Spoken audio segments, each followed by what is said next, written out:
With the breaking news this hour, a kidnapped businessman has been rescued in Alexandra. He was found just after midnight after an alleged kidnapping. Police have killed Mozambique's most wanted kidnapping kingpin in a shootout last night. They thought they were untouchable. 3 men, armed, connected, and confident that no one could stop them. But on a quiet Friday morning in Parktown, Johannesburg, their empire of fear came to a sudden, violent end. Police bullets tore through the air, ending a chase that had been months in the making. By the time the smoke cleared, 3 suspected kidnappers were dead. And the streets of Parktown were left echoing with one message: the law had finally caught up. This is the full story of who they were, what happened that day, and how a single operation exposed one of Gauteng's most dangerous kidnapping syndicates. For months, Gauteng has been at the heart of a growing wave of kidnappings for ransom. Business owners, foreign nationals, and even ordinary citizens have been targeted, snatched from the streets, held in safe houses, and forced to buy their freedom. Police intelligence had been working behind the scenes, connecting the dots, and one particular group kept showing up again and again, a crew known for its precision, heavy firepower, and ruthless tactics.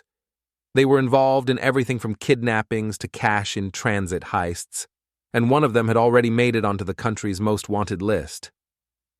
According to investigators, one of the men killed in Parktown was linked to a cash-in-transit heist in Gauteng back in April 2023. That heist had ended in blood, 9 suspects shot dead, 2 arrested, and 1 who managed to vanish. That missing man, police say, was among the bodies found in Parktown. The 2nd and 3rd suspects are believed to have joined the syndicate later. They were connected to at least 2 recent kidnapping cases, one involving a Chinese national abducted in Lenasia earlier this year, and another in Randburg, where a businessman narrowly escaped after ramming one of their vehicles and fleeing. Together, the 3 formed part of a crew that specialized in high-risk crimes, operating with military-style coordination and an attitude that no one could touch them, until the morning of October 24th. It started like any other operation. Police units had been tracking a silver sedan that matched the description of one used in previous abductions.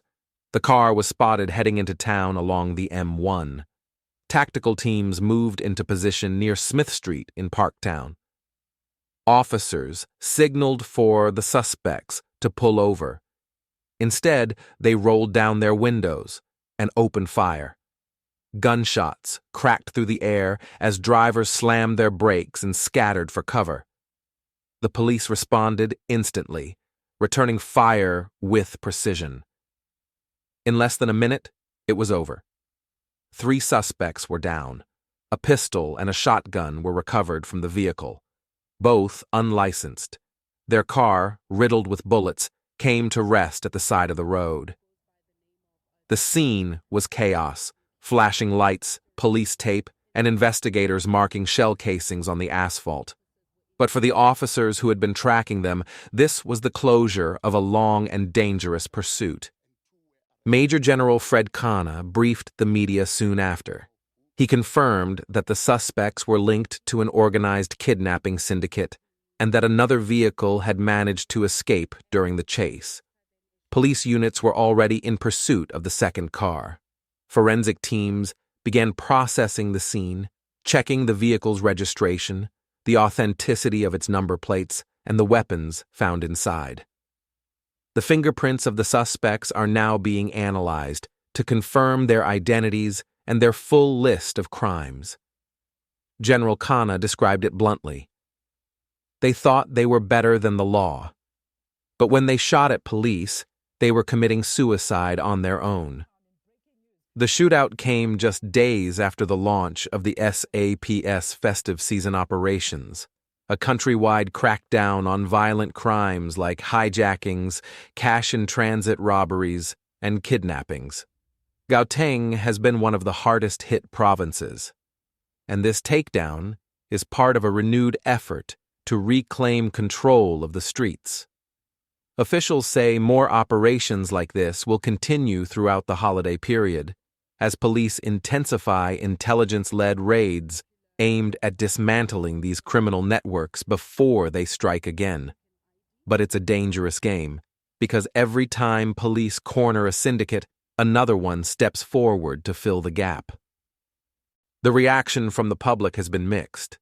Many praise the police for their swift response and bravery. Others worry about the increasing number of deadly shootouts happening in broad daylight. For the families of victims who were kidnapped or targeted, the news brings a sense of relief. A small but powerful sign that justice is catching up. For the police, it's far from over. The manhunt continues for the suspects who escaped, and investigators believe that the Parktown group was only one part of a much larger network. 3 men may have fallen that morning, but their story is a reminder of how deep the kidnapping crisis runs and how thin the line is between law enforcement and chaos. In the end, the Parktown Shootout wasn't just another crime scene. It was a warning to every syndicate still out there that the streets belong to the people and justice is finally fighting back.